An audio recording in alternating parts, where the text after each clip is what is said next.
Allah Subhanahu wa taala, maka jikalau dia memohon kepada Allah, maka Allah tidak akan mengecewakannya, pasti Allah akan kabulkan hajatnya. Dan jikalau dia berlindung kepada Allah dari satu hal yang tidak dia sukai, maka pasti Allah Subhanahu wa taala akan melindungi orang tersebut. Inilah merupakan tanda rasa cinta, tanda cinta Allah kepada seorang hamba, karena dia telah mendekatkan dirinya kepada Allah Subhanahu wa taala, yang mana dia menunaikan perintah Allah dan menjauhi segala larangan Allah Subhanahu wa taala.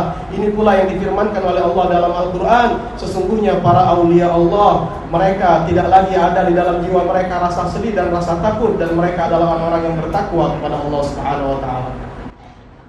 هؤلاء الأولياء وهؤلاء الأصفياء الذين جعل القلوب متعلقة بمحبتهم وجعل الحب لهم قربة إليه سبحانه وتعالى، هو الذي دفعكم أيها الحضور أجمعين لتحضروا إلى هذا المكان من غير سابق دعاية ومن غير سابق إعلان، فلا صحافة تدعو الناس ولا تلفزيون يدعو الناس ولا قنوات خاصة بهؤلاء الأولياء ولا شيء من أجهزة الإعلام هي التي تروج لهم، ولكنها محبة من الله سبحانه وتعالى قذفها في القلوب. لماذا؟ لأنهم أطاعوا الله سبحانه وتعالى، لأنهم راقبوا الله سبحانه وتعالى، لأنهم تمسكوا بالكتاب والسنة ولم يخرجوا عنها، لأنهم سمعوا كلام رسول الله صلى الله عليه وسلم وطبقوه في أحوالهم كلها، لأنهم أخلصوا لله سبحانه وتعالى، وكانت عباداتهم كلها له سبحانه وتعالى، وكانوا في كل أحوالهم تحت جناح العبودية له. وكان كما أخبر عنهم المولى سبحانه وتعالى أنهم اتقوه بعد أن آمنوا به. وهل تدرون ما التقوى؟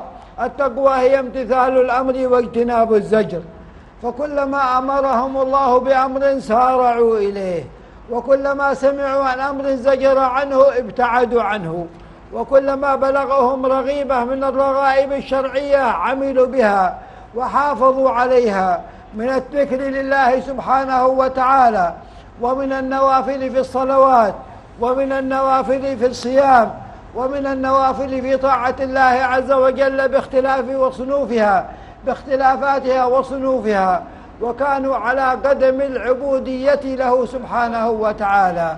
ونحن إذا أحببناهم وإذا كنا نردد ذكرهم، هذا الحبيب نوح الحبشي، نوح بن محمد الحبشي، له نحو 150 سنة وذكره يتجدد وخبره يتردد، وحضرتم بدون أن يكون لكم شيء من الأغراض الدنيوية، حضرتم لأن هذا العبد أطاع الله، ولأن هذا العبد صالح، ولأن هذا العبد من أولياء الله، فأحببتموه من أجل أنه كان في مقام يحبه الله سبحانه وتعالى. ولما نظر الله إليه وإلى قلبه جعل ذكره مترددا، وجعل خبره عند الناس شائعا، فأصبح الناس يحترمون اسمه ويتلمسون أخباره ويعرفون كيف كان وكيف كان خبره. وهذا مما كأده الله سبحانه وتعالى وراثة للخليل إبراهيم، كما سمعنا في الكلام السابق: واجعل لي لسان صدق في الآخرين. هذا لسان الصدق وليس لسان الكذب. لسان الصدق هو الذي يتناوله الناس ويتداوله الناس من أجل الصدق، ومن أجل الصدق مع من؟ من أجل الصدق مع الله سبحانه وتعالى، ومع رسول الله صلى الله عليه وسلم، ومع جميع المؤمنين. وهو مصداق حديث الصحيحين: الدين النصيحة. قالوا: لمن يا رسول الله؟ قال: لله ولرسوله ولأئمة المسلمين وعامتهم. هؤلاء القوم هم القوم الذين أخلصوا، هؤلاء القوم هم الذين خلصوا من المخالفات والذنوب، وأطاعوا المولى سبحانه وتعالى في جميع أحوالهم، فجعل العباد تحبهم، وجعل العباد تعشق سيرهم وأخبارهم، رضي الله تعالى عنهم وأرضاهم.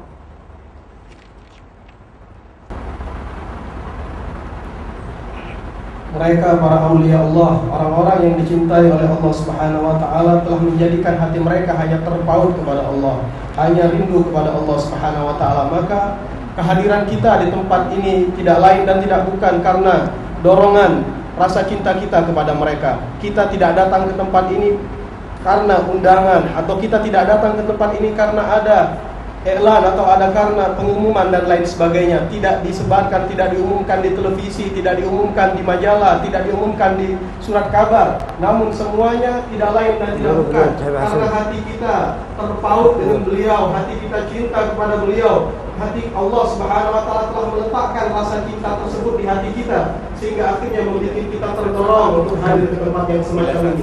Ini tidak lain dan tidak bukan karena Allah Subhanahu wa taala telah mencintai mereka.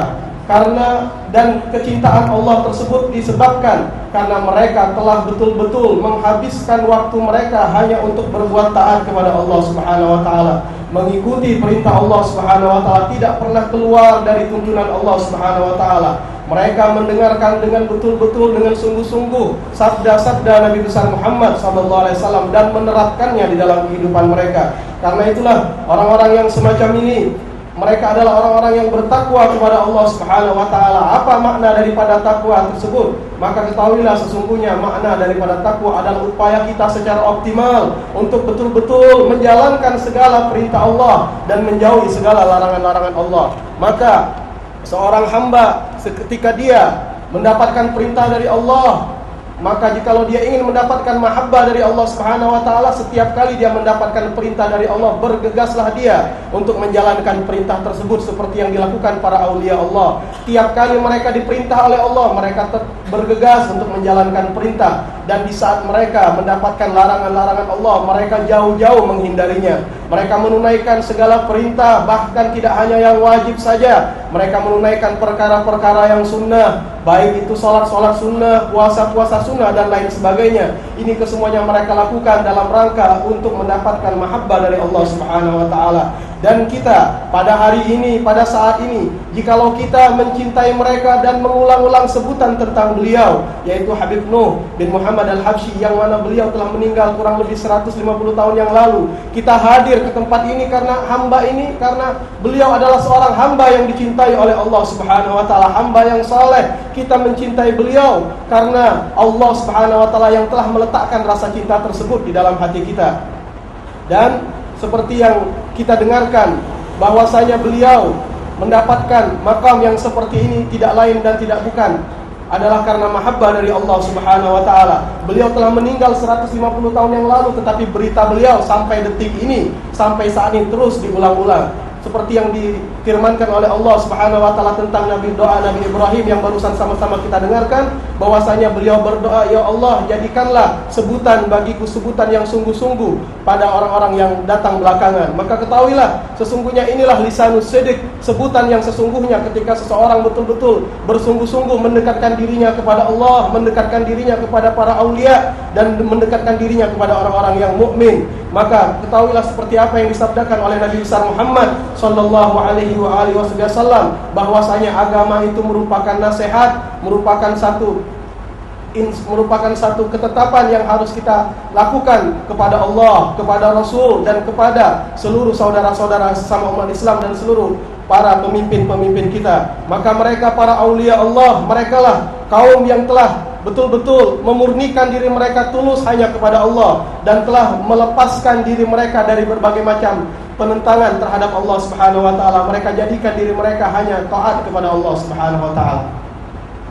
هؤلاء الأولياء وهؤلاء الصالحون الذين أحببناهم وامتزجت محبتهم بقلوبنا كانوا ناصحين للأمة حادبين عليها، يحبون كل ما يصلحها ويكرهون كل ما يؤذيها، وقلوبهم متسعة لهذه الأمة في المحبة. لا بد إذا أحببناهم أن نقتدي بهم، لا بد إذا أحببناهم أن نتأسى بهم.